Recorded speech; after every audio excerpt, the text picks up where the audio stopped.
పరిశుద్ధ లేఖనములో నుండి కొన్ని మాటలు మనము ధ్యానిద్దాం. క్లుప్తంగా లూకాసు వార్త 22వ అధ్యాయం. లూకాసు వార్త 22వ అధ్యాయం. లూకాసు వార్త 22వ అధ్యాయం.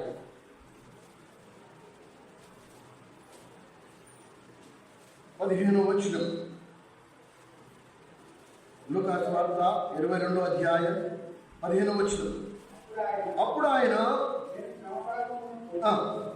మీతో కూడా ఈ పస్కాను భుజింపవలెనని మిక్కిలి ఆశపడి తిని.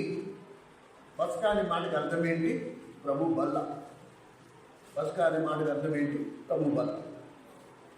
చాలా ఆశ్చర్యకరమైన సంగతులను మనము ఈరోజు చదువుతున్నాం. ఇంతకుముందు చాలాసార్లు మనం చదివి ఉంటాం, కానీ బహుశా నాకు జ్ఞాపకం ఉన్నంత వరకు ఇంతకుముందర వీటిని మనం ధ్యానించాం కూడా.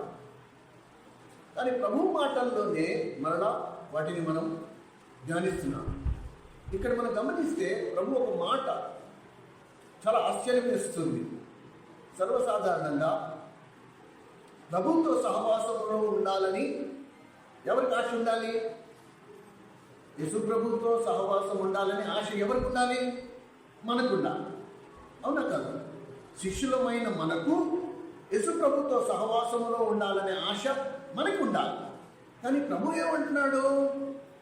ఇది మీరు మనం గమనించాలి. ఇక్కడ ప్రభు ఏమంటున్నాడు? ఈ పస్కాను భుజింపవలనని మిక్కిలి ఆశపడితిని. అంటే నేను నీతో సహవాసం ఉండాలని మిక్కిలి ఆశపడ్డా.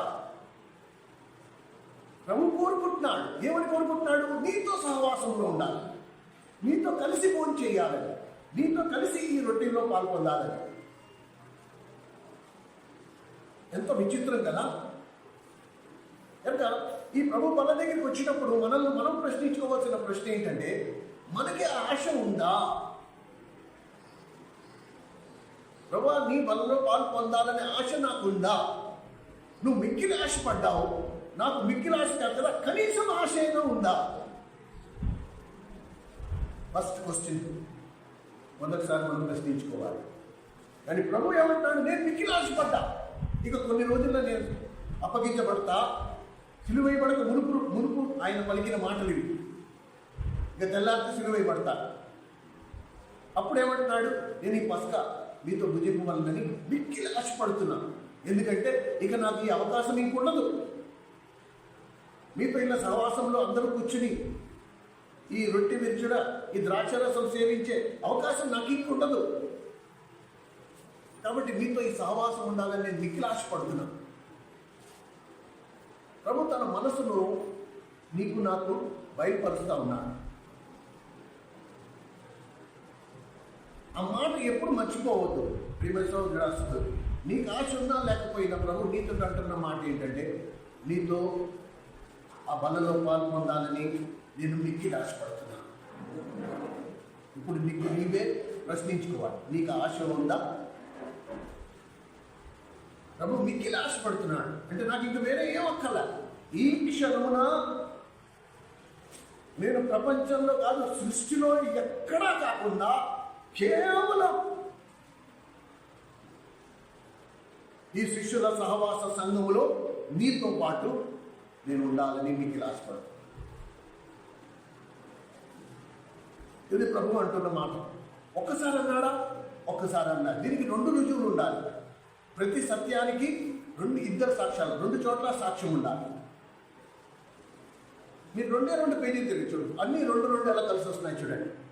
22వ అధ్యాయమా, ఇప్పుడు 24వ అధ్యాయంలోకి రండి. ప్రతిదానికి 2 24వ అధ్యాయం.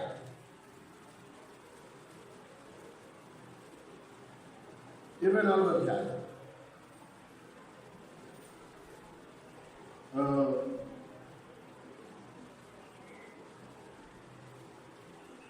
24వ అధ్యాయం 28వ వచనం. 24వ అధ్యాయం 28వ లూకాసు వార్త 24వ అధ్యాయం 28వ వచనం. ఇంతలో తాము వెళ్ళుచున్న గ్రామం దగ్గరకు వచ్చినప్పుడు ఆయన ఇంకా కొంత దూరము వెళ్ళినట్లు అగుపడగా ఈ వచనాన్ని గమనించాడు.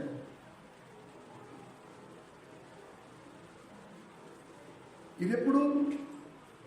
సిలువైబడిన తర్వాత. సిలువైబడక ముందు ఒక మాట అన్నాడు, నేను ఈ పస్కా మీతో కలిసి భుజించడానికి నేను మిక్కిలి ఆశపడుతున్నాను. నేను ఈ బలలో పాల్పొందడానికి, మీతో కలిసి ఈ బలలో పాల్పొందడానికి నేను మిక్కిలి ఆశపడుతున్నాను అన్న ప్రభువు ఇప్పుడు సిలువైబడ్డాడు. సిలువైబడిన తర్వాత ఎవరి ఇళ్ళకు వాళ్ళు వెళ్ళిపోతున్నారు. అందరూ నుంచున్నారు, అందరూ ఏడ్చారు, అందరూ కోరుకున్నారు, అయ్యో పాపం అనుకున్నారు. ఇప్పుడు మనం ఎలా అనుకుంటాం? అయ్యో పాపం, అన్యాయంగా తీసుకెళ్ళి సిలువేస్తారు, ఆయన నా పాపముల కొరకే సిలువేశాడు అని రొమ్ములు బాగా చేసుకుంటాం, కళ్ళని నీట్ చేసుకుంటాం, అంత బాగానే ఉంది. ఇప్పుడు సిలువేయడం అయిపోయిన తర్వాత అది ఎవరి ఇళ్ళకి వాళ్ళు వెళ్ళిపోతున్నారు. ఇమ్మాయి గ్రామానికి చెందిన వాళ్ళు ఇమ్మాయి గ్రామానికి వెళ్ళిపోతున్నారు. సిలువైబడిన చోటు నుండి ఇమ్మాయి గ్రామం 7 మైళ్ళు దూరం. 7 మైళ్ళు కాళ్ళనడక 3 గంటల సేపు నడిచారు. ఈ 3 గంటల సేపు ప్రభు వాళ్ళతో కలిసి నడుస్తూనే ఉన్నాడు. ఇప్పుడు ఆ ఇమ్మాయి గ్రామం వచ్చేసింది. అంటే ఆత్మడి దిబ్బ అనుకుందాం. గణపవరం నుంచి బయలుదేరు కాళ్ళనడకని అందరం సూర్యగూడెం, ఎన్కేపల్లి ఇవన్నీ దాటుకుంటూ వచ్చేసాం. గరు ఊరు సెంటర్, ఆ తర్వాత డ్యామేజ్ కాపరేట్లు ఇవన్నీ దాటుకుంటూ వచ్చేసాం. ఇలా తిన్నగా వెళ్తే ఎడమరు వస్తుంది, ఎడమ పక్క తిరిగితే ఆకుమడి దెబ్బ వస్తుంది. ఇక మనం ఆకుమడి దెబ్బ వచ్చేయాలి. ఆయన కూడా మనతో పాటు నడుచుకుంటూ వస్తున్నాడు. ఈ ఆకుమడి దెబ్బ దగ్గరికి వచ్చేటప్పటికి, ఈ మలుపు దగ్గరికి వచ్చేటప్పటికి ఆయన ఏం చేస్తున్నాడు? ఆయన ఇంకా కొంత దూరం వెళ్ళినట్టు నటించాడు. నిజంగా వెళ్ళాలని ఏమి లేదు ఆయనకి. ఆయన కొంత దూరం వెళ్ళినట్టు ఎందుకు నటించాడు?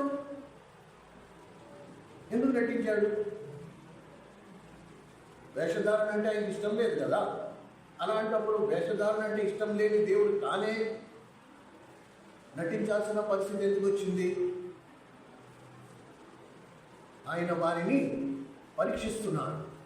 ఏమని పరీక్షిస్తున్నాడు అంటే, పస్కాకి ముందు వీళ్ళతో రొట్టెలో పాలు పొందాలని నేను మిక్కిలి ఆశపడినట్లు, ఇప్పుడు నేను సిలువేయబడిన తర్వాత వీళ్ళకి కూడా అదే తీవ్రత, అంతే ఆశ వీళ్ళకి ఇంకా ఉందా లేదా అని పరీక్షించినట్లుగా ఆయన ఏం చేశాడు? అబ్బాయి నేను ఇంకా కొంత దూరం వెళ్ళాలి అని 4 అడుగులు కొంచెం ముందుకు వేశాడు. నిజంగా ఆయన వెళ్ళాల్సింది ఏమీ లేదు. ఆయన వీళ్ళతో సహవాసం ఉండాలని మిక్కిలి ఆశపడినందున 7 మైళ్ళు కాళ్ళనడక వీళ్ళతో కలిసి 3 గంటల సేపు నడిచాడు. ఆయన ఏమి ఎదురు చూస్తున్నాడంటే, వీళ్ళు నన్ను పిలుస్తారా పిలవరా? ఎందుకంటే ఇంతకు ముందర ప్రభు చరిత్ర మనం ఒకవేళ ధ్యానిస్తే, ఆయన చరిత్ర మనం ఏం చూసాం?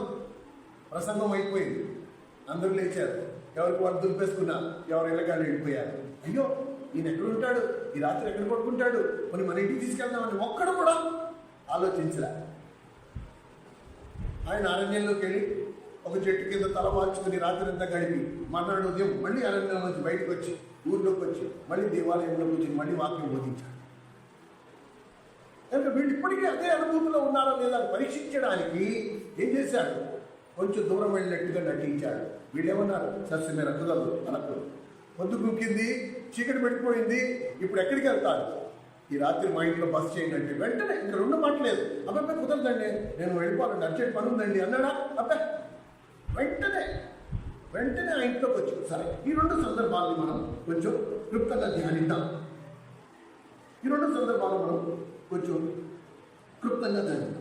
చూడండి, మొట్టమొదటి ప్రభువు మళ్ళా అనేది ప్రత్యేకం. నువ్వు ప్రభువుతో సహవాసంలో ఉండే గడియలు. అయితే ఈ బల్ల పెట్టినప్పుడు ఈ బల్ల దగ్గరికి వచ్చే క్రమాన్ని కూడా ఆయన ముందుగానే అప్పగించాడు. ఒకవేళ ఈ బల్ల దగ్గరికి రావాలంటే ఎలా రావాలి? నేను ఈ బల్ల దగ్గర పాలు పొందాలి, ప్రభుత్వం కలిసి నేను కూడా కూర్చోవాలి అంటే ఎలా పాలు పొందాలి? నన్ను నేను పరీక్షించుకుని, నన్ను నేనే విమర్శించుకుని, నా లోపాన్ని, నా పాపములను దేవుని దగ్గర ఒప్పుకుని, ప్రభు చేత క్షమించబడిన అనుభవంలోకి నేను వచ్చి ఆ నిశ్చయత నాకు కలిగినప్పుడు అప్పుడు నేను ప్రభు వాళ్ళ దగ్గరికి రా. సరేనా? కానీ క్రైస్తవ జీవితంలో ఏది మనం తరచుగా చేస్తామో, ఏది మనం రెగ్యులర్గా చేస్తామో, ఆ చేసే పనిలో మనకు ఒక విధమైన నిర్లక్ష్యత ఏర్పడుతుంది. పెళ్ళైన కొత్తలో చూడు, ఆ కూర వండేటప్పుడు ఆ పెళ్లి కూతురు పెళ్ళైన కొత్త కనుక భర్త నేను వండిన వంట నా భర్తకు నచ్చాలి కాబట్టి ప్రతిసారి ఏం చేస్తుంది, చెంచా అరిచేతులు వేసుకోవడం, రుచి చూడు, ఉప్పు ఎక్కువైపోయిందా, కారం ఎక్కువైపోయిందా చూసి ఎంత పర్ఫెక్ట్గా, ఎంత శ్రద్ధగా, ఎంత ఆసక్తిగా వంట వండుతుందో మీరు గమనించండి. ఇదే ఒక 10 సంవత్సరాలు 15 సంవత్సరాలు కాపురం చేసిన తర్వాత ఇప్పుడు ఎలా వండుతుంది?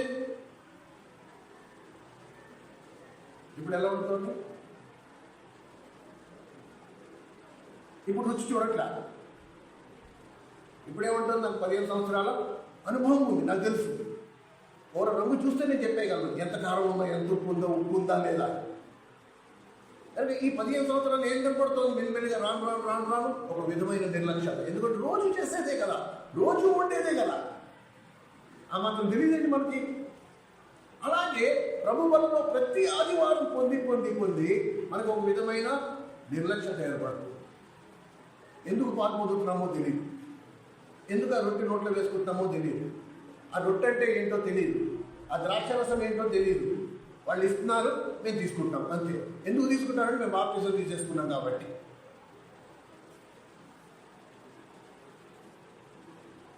ఇది కొంచెం మనం ఆలోచన చేసుకోవాలి. ఈ బల దగ్గరికి రాకముందు ప్రభు ఏమన్నాడు? ఇది నా రక్తం వలన కొత్త నిబంధన, ఇది మీ కొరకు విరవబడిన నా శరీరం. ఈ ఒక్క రొట్టె దేన్ని సూచిస్తోంది? ప్రభు శరీరాన్ని సూచిస్తోంది, దేవుని సంఘాన్ని సూచిస్తోంది. కాబట్టి ఎప్పుడైతే నేను ఈ బల్ల దగ్గరికి వస్తున్నానో మొట్టమొదటి నేనేం చూసుకోవాలి?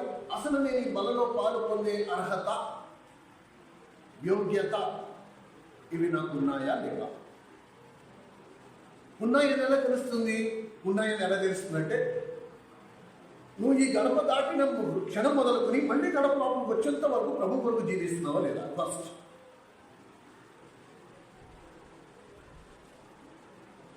అలా జీవించినట్లయితే నీకు పూర్తిగా అర్హత ఉంది. ఎందుకంటే నువ్వు జీవించిన ఈ వారం రోజుల్లో ఒక్క క్షణం కూడా నువ్వు లోకం కొరకు కానీ, లోకంలో ఉన్న వాటి కొరకు కానీ, నీ సొంతం కొరకు కానీ, నీ స్వార్థం కొరకు కానీ నువ్వు జీవించట్లా. నువ్వు ప్రభు కొరకు, ప్రభు మహిమ కొరకు, ప్రభు నైతిక నీతి కొరకు నువ్వు జీవిస్తున్నావు కనుక నువ్వు పరీక్షించుకోవడానికి ఏమీ లేదు. కానీ ఒకవేళ నువ్వు అలా జీవించట్లేదు, నువ్వు బయటకు వెళ్ళిన తర్వాత నీ స్వార్థం కొరకు, నీ స్వలాభం కొరకు, నీ ఇచ్ఛల కొరకు నువ్వు జీవించి మళ్ళా వారం తర్వాత మళ్ళీ వస్తున్నావంటే నువ్వు 100% పరీక్షించుకోవాలి. ఎందుకంటే ప్రభుకి సమాధానం చెప్పాలి, ప్రభుకి లెక్క చెప్పాలి.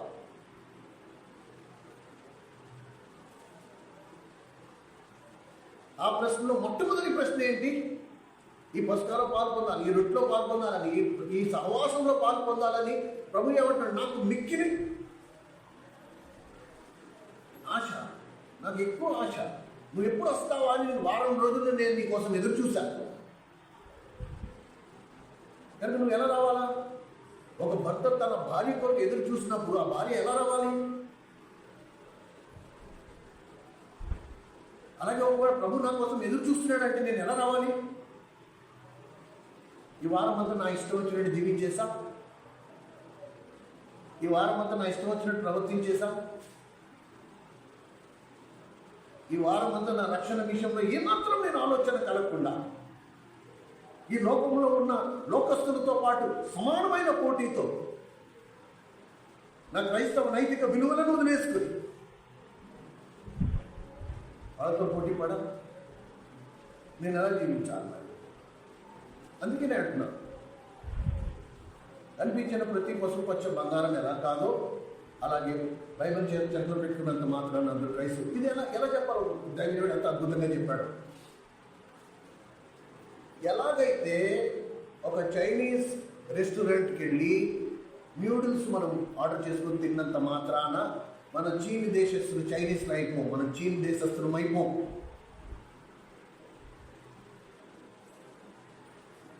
అర్థమవుతుందా నేను చెప్పేది అర్థమవుతుందా? ఒక అమెరికా వాడు వచ్చి గర్భవరంలో హోటల్ పెట్టాడు అనుకుందాం. బయట అమెరికా హోటల్ అని పేరు పెట్టాడు. ఇప్పుడు నువ్వు వెళ్ళి అమెరికా హోటల్లో కూర్చుని బ్రెడ్ జాము కాఫీ తాగినంత మాత్రాన నువ్వు అమెరికా వాసివి అయిపో. అలాగే దేవుని మందిరానికి వచ్చి కూర్చున్నంత మాత్రాన నువ్వు క్రైస్తవుడివి అయిపోవు.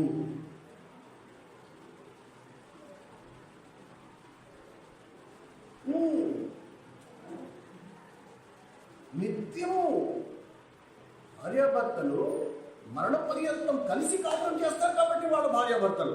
అప్పుడప్పుడు కాపురం చేసేవాళ్ళు భార్యాభర్తలు అందరూ. ఇదే అంతే. ప్రభు మిక్కిలి ఆశపడుతున్నాడు. నువ్వు ఎప్పుడు వస్తావా నీతో కలిసి సహవాసంలో కూర్చుని ఆ రొట్టెలో పాలు పొందాలి, ఆ ద్రాక్షరసాన్ని సేవించాలని నీకోసం ఎదురు చూస్తున్నాడు ప్రతి వారం. నువ్వు ఎలా వస్తున్నావు? ఇది నేను పరీక్షించుకోవాలి. ఒకవేళ నాకు ఈ గ్రహింపు ఉందనుకో, ప్రభు నా కోసం ఎదురు చూస్తున్నాడు. ఇదిగో నేను ఈరోజు లూకాసు వార్త 22వ అధ్యాయంలో 15వ వచనం ద్వారా నేను నేర్చుకున్నాను. నేను ఈ మాట నమ్ముతున్నాను. ఎస్, ఈ బలలో పాలు పొందడానికి నేను మిక్కిలి ఆశపడుతున్నాననే మాట నేను నమ్ముతున్నాను. ప్రభు నా కొరకు నాతో పాటు ఆ రొట్టెలో పాలు పొందాలని మిక్కిలి ఆశపడుతున్నాడు అనే గ్రహింపులో నేను ఉన్నప్పుడు నేను నా జీవితం ఎలా ఉంటాను, ఎలా జీవిస్తాను, నా సాక్ష్యాన్ని కాపాడుకుంటాను.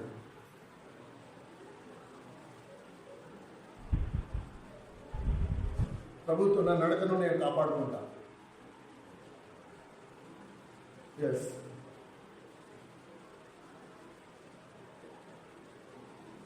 దేవునితో నా సంబంధాన్ని నేను ఎప్పుడు గుర్తుంచుకుంటాను. ప్రభు నా పక్కనే ఉన్నాడని ప్రభు ఉనికిని నేను గుర్తిస్తాను.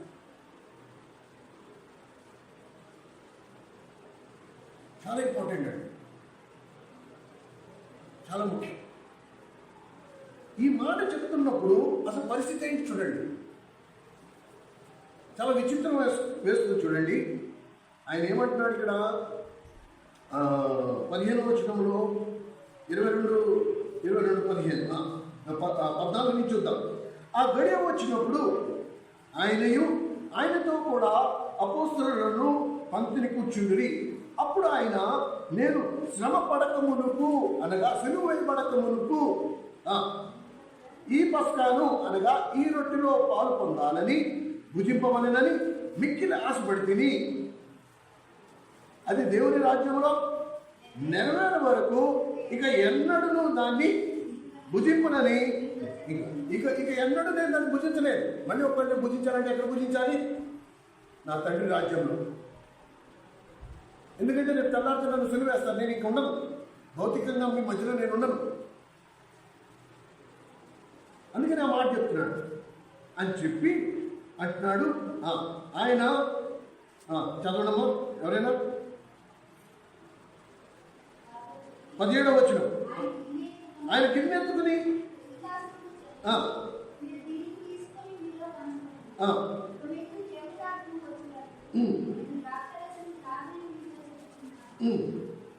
పిమ్మట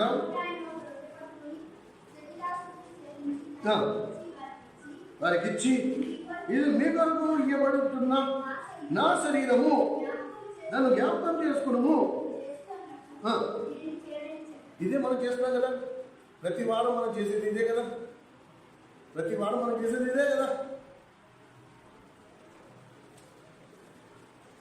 ఇక ప్రభు కూడా అదే అంటున్నాడు.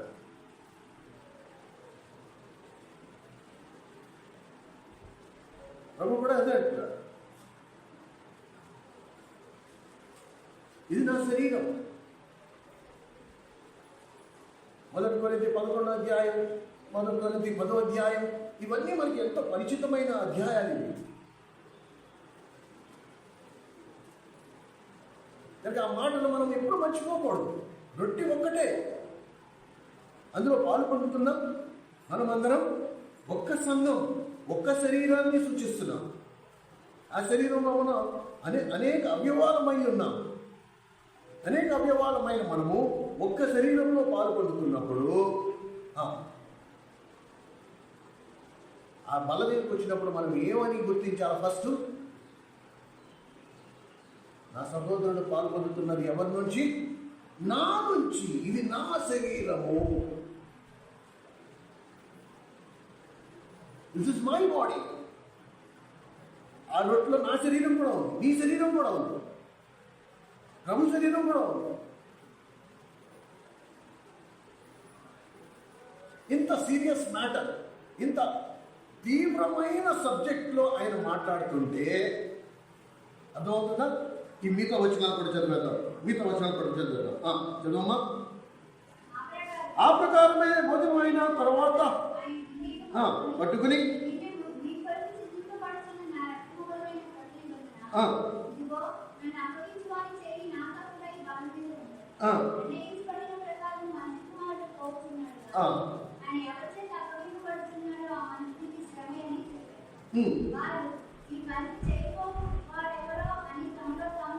అనుకునేది. కానీ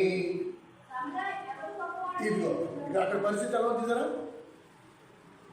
అసలు కూడుకునేది ఆయన ఏం మాట్లాడుతున్నాడు?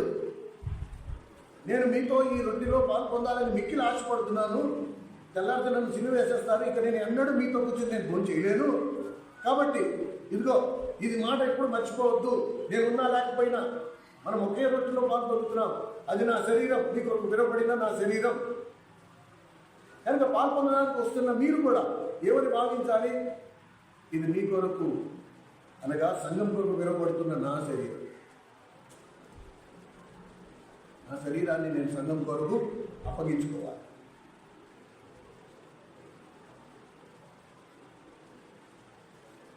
సరేనా? అంతేకాదు ఇంత సీరియస్ ఇష్యూ, ఎలాగైతే మనం అనేకులమైన మనము ఒక శరీరమై ఉన్నాము, రొట్టె ఒకటే కానీ పాల్పొందుతున్న వారమైన మనము అనేకులమై ఉన్నాము.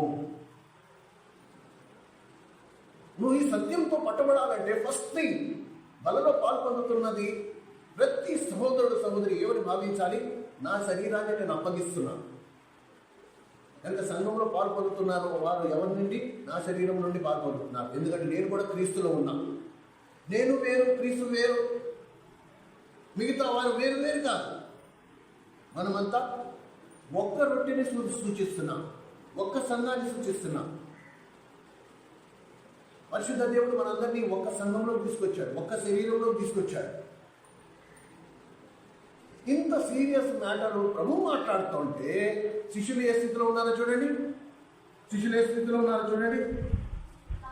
తెల్లారితే నేను సిలువ వేయబడతాను, ఇంకా ఎన్నడూ నేను మళ్ళీ మీతో కూర్చుని రొట్టె విరవలేను, రొట్టెలో పాల్పొందలేను, కనుక నేను మిక్కిలి ఆశపడుతున్నాను అన్నప్పుడు వీళ్ళు ఆత్మీయంగా సిద్ధపడాల్సిన శిష్యులు, వీళ్ళలో వచ్చిన వాదన ఏంటి? తమలో ఎవడు గొప్పవాడిగా ఎంచబడునో అని వివాదము వారిలో పుట్టింది.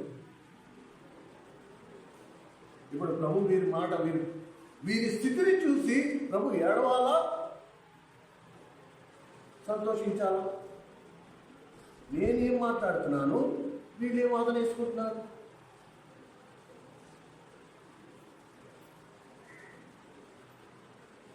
ఇది చరిత్ర. ఒకవేళ నువ్వు దేవుని ఆత్మచేత నడిపించబడకపోతే నీ స్థితి ఇదే. సులువుగా చిక్కులు పెట్టే పాపం ఇదే.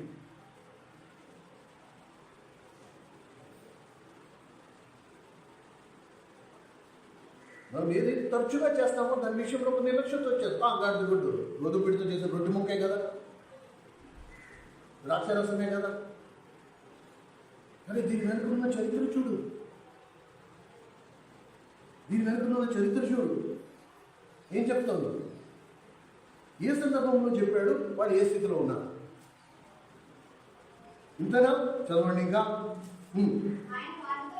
ఇట్లా అన్ని జనములలో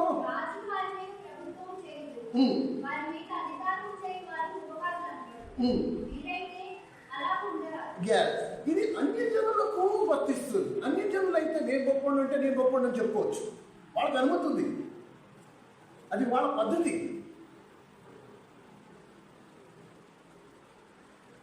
కానీ మీరు అలా కాదు. మీరు ఒక్క రొట్టెలో ఒక్క శరీరంలో అమర్చబడిన వారు.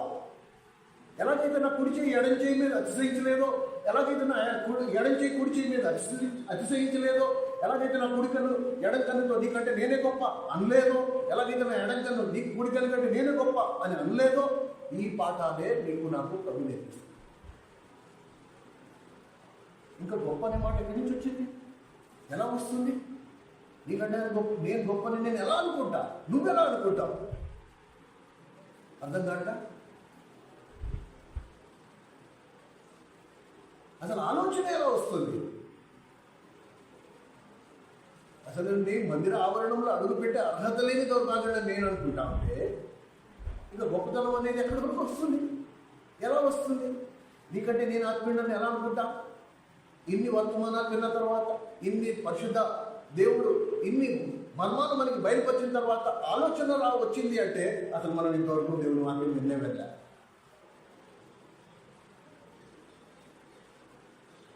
అట్లీస్ట్ మన మందిరంలో ఆ సమస్య రాదని నేను బలమైన ఒక సేవగా నేను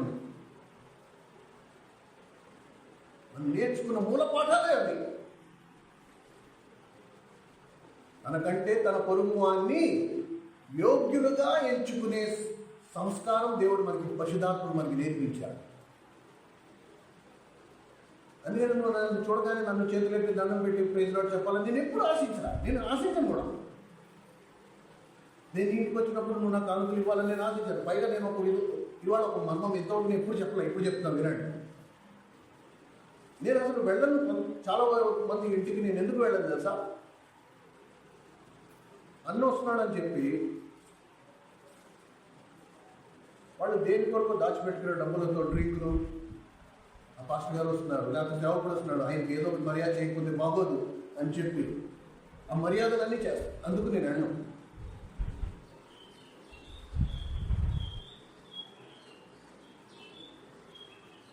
ఇది పరిశుద్ధ స్థలంలో నిలబడి ఇవాళ నేను చెప్తున్నాను.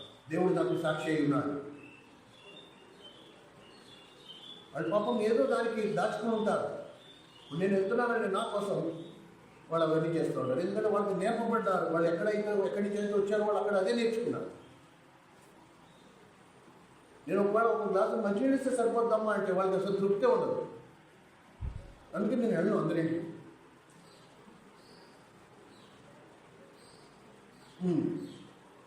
బైబిల్ ఏం నేర్పిస్తుంది? నీ వాక్యంలోకి వచ్చిన వాడికి నువ్వు ఒక గ్లాస్ మంచినీళ్ళు ఇస్తే చాలు. వాడికి డ్రింక్ ఇవ్వాలని రూల్ ఏం లేదు.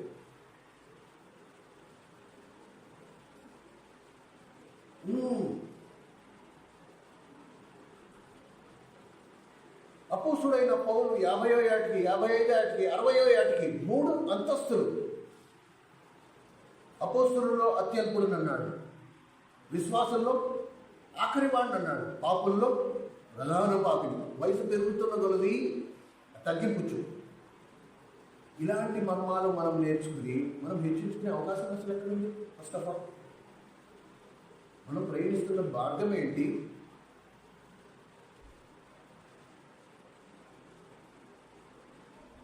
అయితే ప్రభు బల దగ్గరికి వచ్చినప్పుడు ఫస్ట్ నేను నేర్చుకోవాల్సిన పాఠం ఏంటంటే, అయ్యో ప్రభు నువ్వు మిక్కిలి ఆశపడ్డావా? అలాంటప్పుడు నేను ఎంత జాగ్రత్తగా ఉండాలి? నీతో పాటు భోజనం వాళ్ళ దగ్గర కూర్చుని నీ చేతితో రొట్టె ముక్క తీసుకుని నేను నోట్లో పెట్టుకోవాలి అంటే నేను ఇంకెంత జాగ్రత్తగా ఉండాలి? ఎందుకంటే ప్రభు ఆ రొట్టె విరిచి ఇస్తున్నప్పుడు ఏమన్నాడు తెలుసా? ఇదిగో నన్ను అప్పగింపబోయేవాని చెయ్య నాతో కూడా ఈ భోజనం బల్ల మీద ఉంది. ఈ మాట చెప్పినా కూడా యూదాయిస్కరే జాగ్రత్త పడలా. అయ్యో ప్రభా నన్ను క్షమించు, నేను తప్పిపోయాను, నేను లోకం వైపు చూశాను, నీ బలను నిర్లక్ష్యపరిచాను, నువ్వు చెప్పినా కూడా నేను అడుగు వెనక్కి తీసుకుని నన్ను క్షమించానుంటే బహుశా ఈరోజు నేను యూదా రాసిన పత్రిక చదివేవాళ్ళు మేము బైబిల్లో. అని యూదా ఒక్క అడుగు వెనక్కి తీసుకోకపోగా వెంటనే బయటకు వెళ్ళి తాను చేయవలసిన పని చేసేసారు.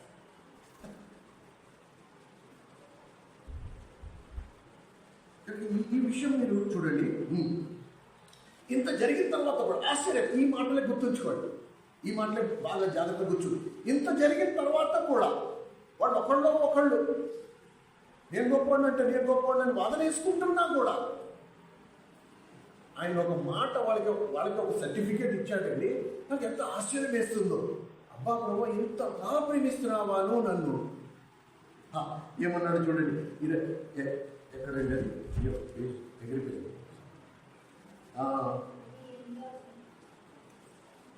28వ వచనం. ఎస్, నా శోధనలో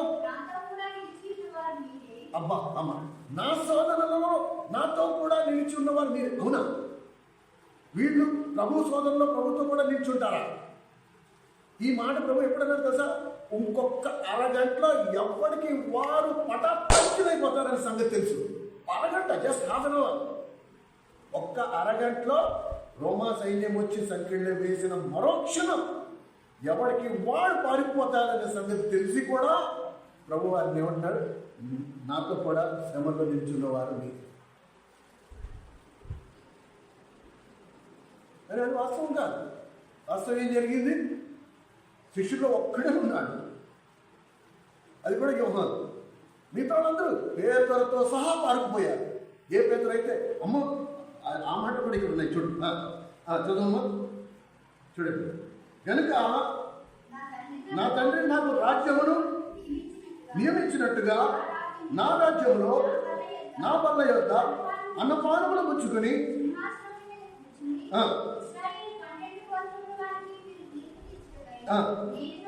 నేను మీకు రాజ్యం ఇచ్చున్నాను.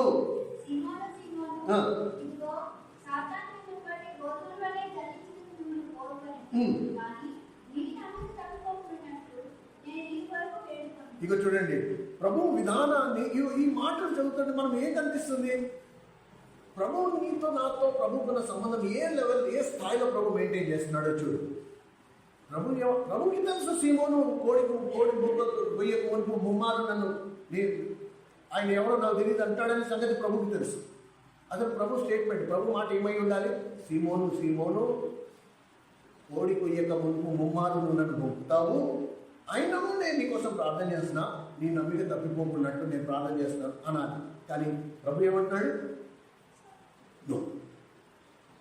ఫస్ట్ నేరం మోపట్ల. సీమోను సీమోను, సాతాను నేను జల్లుడి పట్టబోతున్నాడు, నీ నమ్మిక తప్పిపోకున్నట్లు నేను నీకోసం ప్రార్థన చేస్తా అన్న తర్వాత సీమోను ఏమంటున్నాడు చూడండి. నీ మనసు తిరిగిన తర్వాత, ఎస్, నీ మనసు తిరిగిన తర్వాత నువ్వేం చేయి? సహోదరుని స్థిరపరచు, బలపరచు, ప్రోత్సహించు. ఇది ఎప్పుడు? నా కాలికి దెబ్బ తగిలితే ఆ బాధ ఏంటో నేను అనుభవించిన తర్వాత, దేవుడు మళ్ళా నన్ను స్వస్థపరిచిన తర్వాత, ఎప్పుడు నాతోటి సహోదరుని ఎలా బలపరుస్తా? నువ్వు ఇలా గనక నడిస్తే నువ్వు పడిపోతావు, నీ కాళ్ళకి తగ్గుతుంది. కనుక జాగ్రత్త, అలా వద్దు అని నేను చెప్తా. అలా నేను నిన్ను బలపరుస్తా. కానీ నేను అలా చెప్పడం అనేది దిద్దుబాటు. ఒకవేళ నా దిద్దుబాటు నీకు తీర్పు కింద వినపడితే నిన్ను దేవుడు కాపాడాలి.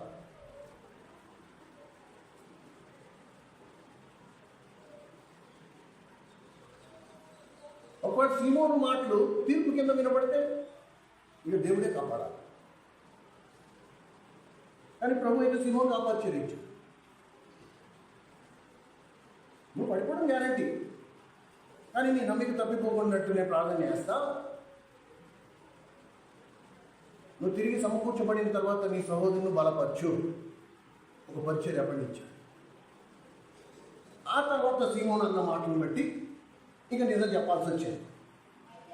అయితే అతడు, ప్రభువా నీతో కూడా చెరసాల్లోకి వచ్చేస్తా, మరణంలో వెళ్ళినప్పుడు నీతో కూడా నేను చావు, నీతో కూడా నేను సిలువై పడ్డానికి కనుకంజు అయిను, నీతో నేను చనిపోతా, నేను చెరసాల్లో వేస్తారా, నేను కూడా చెరసాల్లోకి వచ్చేస్తా, నేను చంపేస్తారా, నీతో పాటు నేను కూడా చనిపోతా. అబ్బాయి లాభం లేదు, వీడిని పట్టుకున్నా కూడా అస్సలు వీడు వినేటట్టు లేడు, వీడు నాకే వ్యతిరేకంగా మారిపోయేటట్టున్నాడు. దేవుడు అహంకారాన్ని ఎదిరించి దీనులకు కృపనిచ్చు. సార్వత్రిక సూత్రం నేను అందరికీ చెప్తా, గుర్తుపెట్టుకో. ఈ సూత్రం మర్చిపోకుండా నీ జీవితంలో అవలంబిస్తే నీ లైఫ్ చాలా హ్యాపీగా ఉంటుంది. ఎస్, వెరీ సింపుల్ లెసన్స్ అండి. ప్రభు పాఠాలు చాలా సింపుల్గా ఉంటాయి, చాలా ఈజీగా ఉంటాయి నేర్చుకోవడానికి, పెద్ద కఠినమేం కాదు. అనుభవం లాభం లేదు, వీడు నేను ఎంత చెప్తున్నా వీడు అసలు వినేటట్టు లేడు, వీడు అసలు అర్థం చేసుకునే స్థితిలో లేడని అప్పుడు సీమోను ఓడిపోయే ముందు ముమ్మారు నన్ను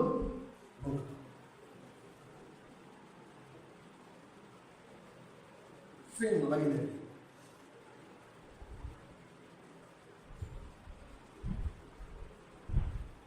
గొప్పవాడు ఎవరు? మీలో గొప్పవారు ఎవరు? గొప్పవారు అనేవాడు ఏమై ఉండాలి? దాసుడై ఉండాలి.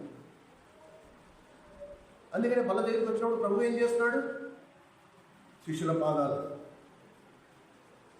అది ప్రాక్టికల్గా ప్రభు చూపించాడు. శిష్యుల పాదాలు కడగాలి. కనుక నేను అనుభవంలో ఉన్నవాడిని, నేనేం చేయాలి? నేను నీ పాదాలు కడగాలి.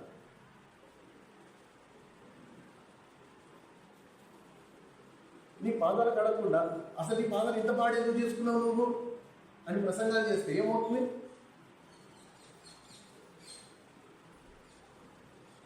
ప్రభు అలా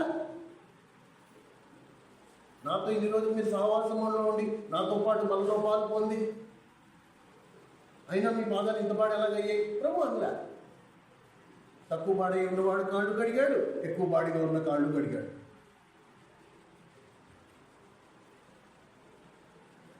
అదే పరిచర్య సీమోనుతో అన్న. సీమోను, నువ్వు సంకోచబడిన తర్వాత నీ సహోదరుని బలపరచు. నువ్వు సహోదరుని ఎలా బలపరచాలి? మరి ఎలా బలపరచాలి?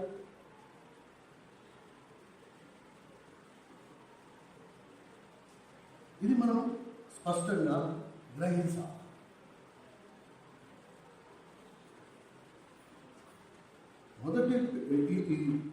మొదటి పేతురు రాసిన పత్రిక 3వ అధ్యాయం చూడండి. మొదటి పేతురు రాసిన పత్రిక 3వ అధ్యాయం 215వ పేజీ. మొదటి పేతురు రాసిన పత్రిక 3వ అధ్యాయం 8వ వచనం.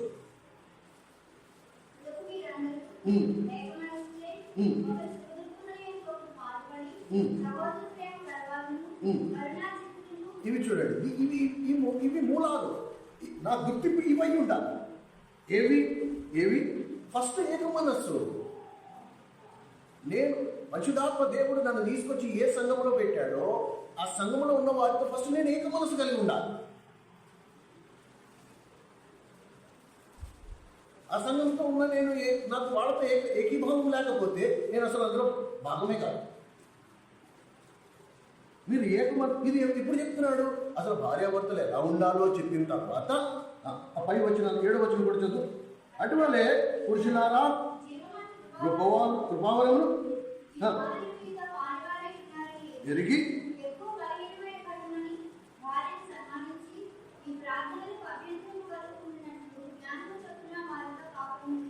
ఇది మొదటి వచనం నుంచి మీరు చూస్తే అసలు భార్యాభర్తలు ఎలా ఉండాలో అవన్నీ చెప్తూ వచ్చిన తర్వాత, అవన్నీ ఇద్దరికి, భార్యలకి భర్తలకి ఇద్దరికి చెప్పిన తర్వాత అప్పుడు ఈ మాట అంటున్నాడు.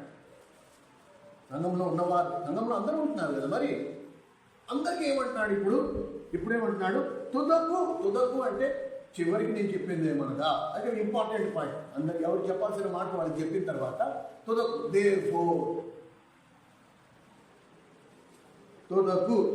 ఏంటి తుదకు?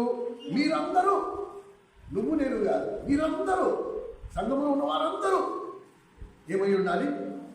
ఏక మనస్కులై ఒకరి సుఖ దుఃఖముల యందు ఒకరు పాలుబడి సహోదర ప్రేమ గలవారును కరుణాచిత్తులను వినయ మనస్సు గలవారై ఉండుడి. ఆశీర్వాదములకు వారసులగుటకే మీరు పిలువబడితే కనుక కీడుకి ప్రతి కీడు, దూషణకు ప్రతి దూషణ చేయక జీవించు. వెరీ క్లియర్, చాలా క్లియర్. వీడికి వర్తమానం దక్కల.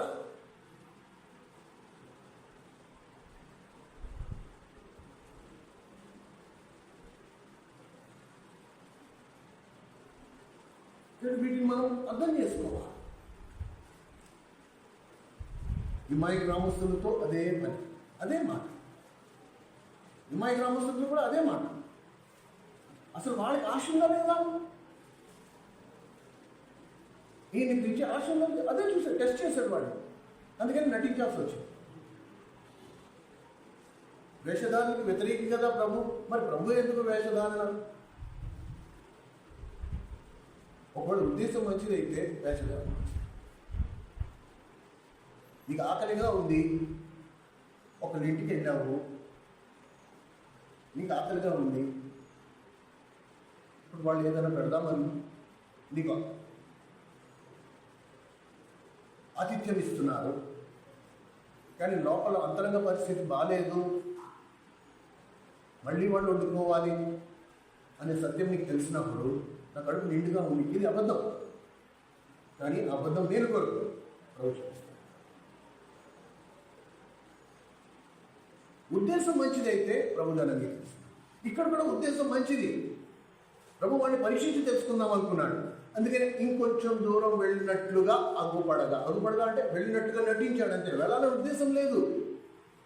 ప్రభు ఏమని ఆశపడుతున్నాడు? వీళ్ళు నన్ను పిలిస్తే నేను వీళ్ళ ఇంట్లోకి వెళ్ళి వీళ్ళతో సహవాసం ఉండాలి, నేను ఆ రొట్టెలో పాలు పొందాలని ఆశపడుతున్నాడు. ఉదయం అన్న చెప్పినట్టు ప్రభు నువ్వు వేసే కానుకలతో సంతోషించట్లా. నువ్వు ప్రభుకు చేసే పరిచయంలో ప్రభు నీతో సంతోషించేవాడిగా లేడు. ప్రభు దేంతో సంతోషించేవాడిగా ఉన్నాడు? దేన్ని ఆశపడుతున్నాడు? మిక్కిల ఆశ దేంట్లో పడుతున్నాడంటే నీతో సహవాసంలో ఉండాలి. ఆ భోజనం బల్ల మీద కూర్చుని తన పిల్లలు, తన సహోదరులు ఆ బల్ల చుట్టూ ఒలివ మొక్కలు వలె కూడినొచ్చి ఆయనతో కూర్చుని ఆ కష్టకాలు మాట్లాడుకుంటూ,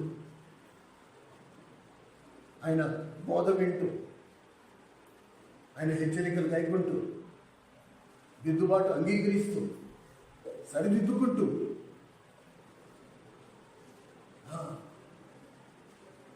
పొరుగు వారికి తీర్పుగా మనకు మనమే తీర్పు తీర్చుకు, మనల్ని మనమే విమర్శించుకునే ఎడలా తీర్పు పొందకపోదు మన ప్రయత్నం.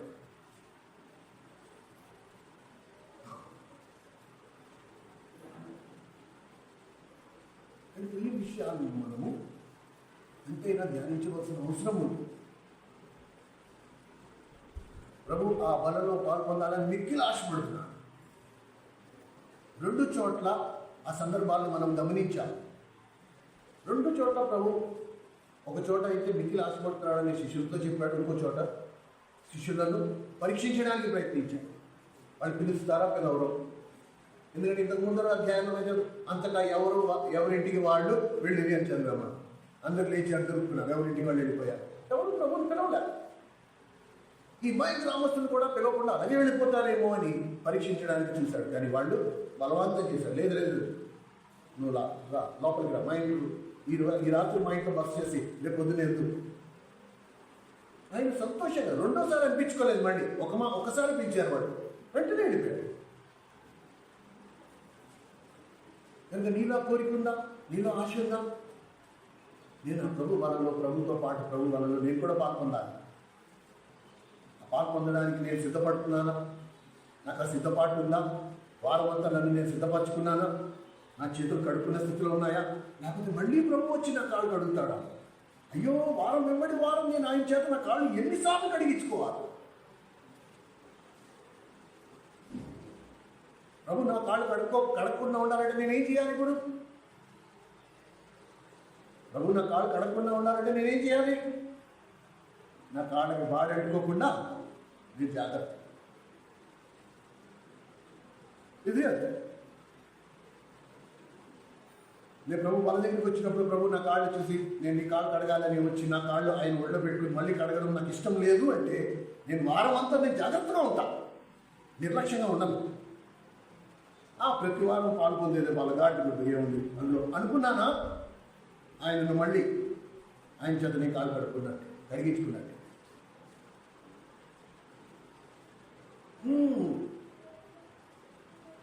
ఒక్క మాట అయితే నిక్కరు, ఈ బలలో పాల్పొందాలని ఆయన మాత్రం మిక్కిలి ఆశపడుతున్నాడు. నీకు ఆశ ఉందా లేదా చూసుకో. First number 1. నెంబర్ 2, ఒకవేళ బాడీ కాళ్ళతో వస్తే మాత్రం ఆయన నీ కాళ్ళ కడగకుండా బలలో పాల్పొందనివ్వడు, అయినా పొందడు. ఇంకా ప్రభు నా కాళ్ళు కడగకుండా ఉండాలంటే నేను జాగ్రత్తగా ఉండాలి. నా నోటి మాట, నా ప్రవర్తన, నా సాక్ష్యం, ఈ 3 కరెక్ట్గా ఉంది. నేను ప్రభు కళ్ళలో కళ్ళు పెట్టి ప్రభా నా కాళ్ళు చూడు, నా కాళ్ళు చేతులు శుభ్రంగా ఉన్నాయి అంటే నిజంగానే నీ కాళ్ళు చేతులు శుభ్రంగా ఉన్నాయి, కడగక్కర్లా.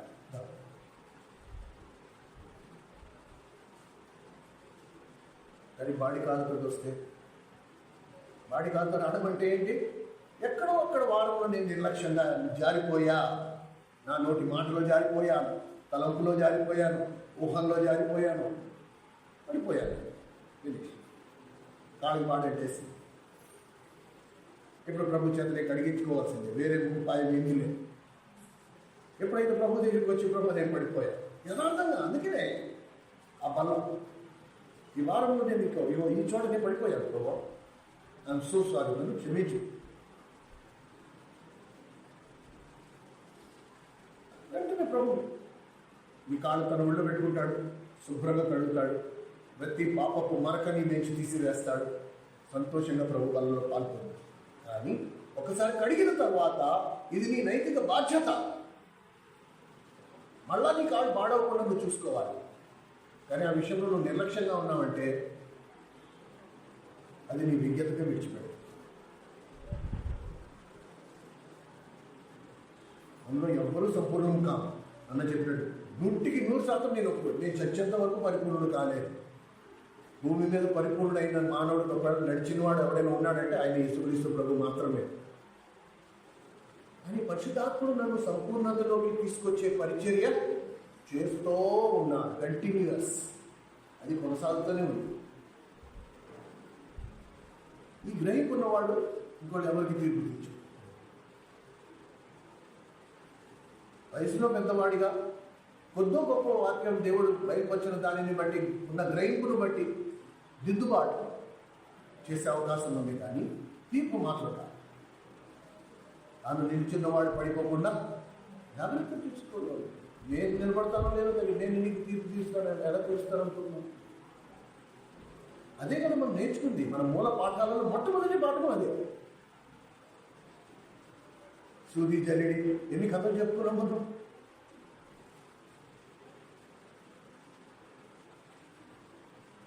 ఒకళ్ళు కోసం నన్ను దిద్దుతారు, నేను నిన్ను దిద్దుతాను. దిద్దుబాటు చాలా అవసరం. దిద్దుబాటును ఆశ్రయించుకున్న వాళ్ళు ఎవరు నష్టపోయారో కూడా మనం చూసాం. యూదా ఇస్కరియోతు ఆయన ఎగ్జాంపుల్ తీసు చెప్పిన తర్వాత కూడా నేను ఎవరు కాదు.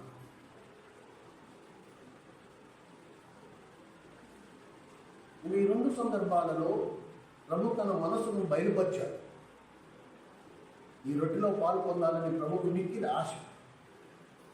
నీకున్నా లేకపోయినా వారం వెంబడి వారం ఎప్పుడైతే సంఘంలో మనం కూడి వస్తున్నామో ప్రభు నీ కోసం ఎదురు చూస్తూ ఉంటాడు.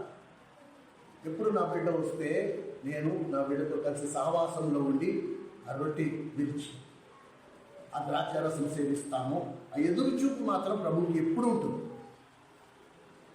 నీకుందో లేదో చూసుకో. మళ్ళీ ప్రభు బలలో పాలు పొందడానికి నువ్వు ఈ వారం రోజులు సిద్ధపడుతున్నావో లేదో చూసుకో. ఒక పెళ్ళికి వెళ్ళాలంటే ఎలా సిద్ధపడుతున్నానండి? ఎలా సిద్ధపడుతున్నారు పెళ్ళికి వెళ్ళాలంటే? ఇక్కడికి వచ్చిన తర్వాత నేను చూడలేదు, కానీ నేను ఊళ్ళో ఉన్నప్పుడు ఇవన్నీ చాలా వింతగా ఉంటాయి. ఒక పెళ్ళికి వెళ్తున్నాము, మెడలో ఉన్న తాడు ఎక్కడో తాకట్టు పెట్టాం, బ్యాంకులోనే ఎక్కడో తాకట్టు పెట్టి డబ్బులు వాడేసుకున్నాం. ఇప్పుడు పెళ్ళికి వెళ్ళాలంటే మెడలో తాడు ఉండాలి. ఇలా చూసేవాళ్ళు ఏమనుకుంటారు? కాబట్టి ఇప్పుడు ఏం చేశా, పక్కింటి ఆమె తాడు తీసుకొచ్చి నా మెడలో వేసుకుని నేను పెళ్ళికి వెళ్ళాను.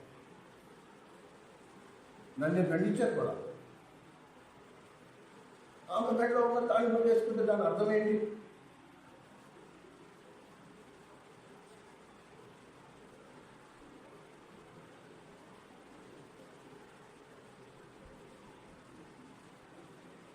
మనుషుల పెళ్ళిలోనే పెళ్ళికి వెళ్ళాలంటేనే ఇంత సిద్ధపాటు, ఎంతవరకు అయినా వెళ్ళిపోవడానికి సిద్ధపడిన మనము ప్రభు ఆహ్వానించిన భోజనం బల్ల దగ్గరికి రావడానికి ఇంకా సిద్ధపాటు ఎలా ఉండాలి?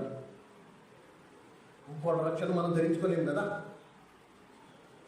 ప్రభు పిలుస్తున్నాడు, ఆయన బలంలో పాల్గొనాలి. నీ రక్షణ కొంచెం ఉన్నదా అందాక ఇవాళ ఎలాగ మందిరానికి రావట్లేదు కదా, నీ రక్షణ కాస్త ఇస్తావా, నీ మెళ్ళ వేసుకుని వెళ్తా అని అంటలేదు.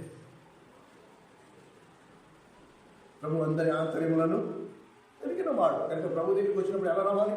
ఒంటి మీద గుడ్డలు లేకుండా రావాలి. ప్రభు నీకు అన్నీ తెలుసు, దాచుకోవడానికి ఏముంది? యు నో ఎవ్రీథింగ్, నీకు అన్నీ తెలుసు. నీ దగ్గర నేనేం దాస్తా? ప్రభు అంటాడుతా, కడుగుతుందా? కడిగించుకో, తప్పలేదు. కానీ ప్రతిసారి కడిగించుకో. మనకంటూ ఒకటి ఉండాలి కదా.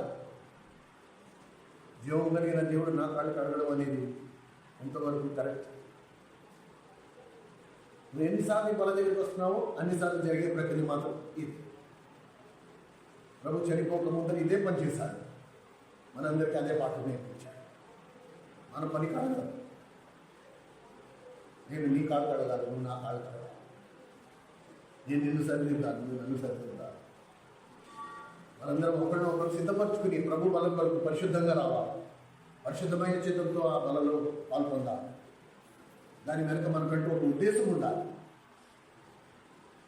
ఎప్పుడో రక్షింపబడ్డాం, దాన్ని చేస్తున్నామా, దాని గుడ్డు ఏముంది, ప్రతి వారం చేస్తున్నామే కదా, ప్రతి వారం గోధుమ పిండి రొట్టె కదా, అది ద్రాక్ష రసమే కదా గొత్తులు పోసుకునేది, దాని కొరకు సిద్ధపాటు ఉంది గాడి గుడ్డు అనుకోండి. వర్తమానం స్థానం వర్తమానానికి ప్రభు వలలో పాల్పొందడానికి సంబంధం లేదు. నో. ఎలాగైతే ఒక భార్య తన భర్తను ఎదుర్కొంటుందో, ఆ భోజనం వల్ల దగ్గర నేను నా భర్త అయిన యేసుక్రీస్తు ప్రభువుని ఎదుర్కొంటున్నాను.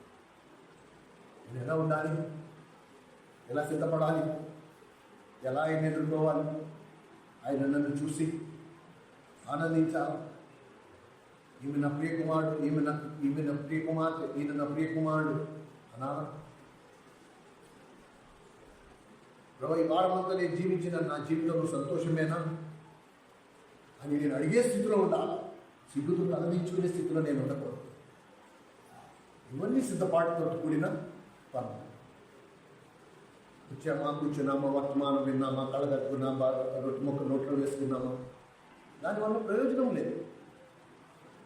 పరిశుద్ధాత్ముడు తన లేఖనాలలో ఉండే సత్యాలను నీకు నాకు బయలుపరిచాడు. మిగతాది నీ మీద నా మీద విడిచిపెట్టాడు. దాని విషయంలో మనం ఎంత తీవ్రత కలిగి ఉన్నామో, ఎలా సిద్ధపడి తీసుకుంటున్నామా, సిద్ధపడకుండా తీసుకుంటున్నామా, నిర్లక్ష్యంగా తీసుకుంటున్నామా, ప్రభు వాళ్ళంటే గౌరవం ఉందా లేదా, అది మనలో వ్యక్తిగతంగా మనకును ప్రభుకి మధ్యలో ఉన్న సంబంధం. ప్రార్థన చేసుకున్నాము, దయచేసి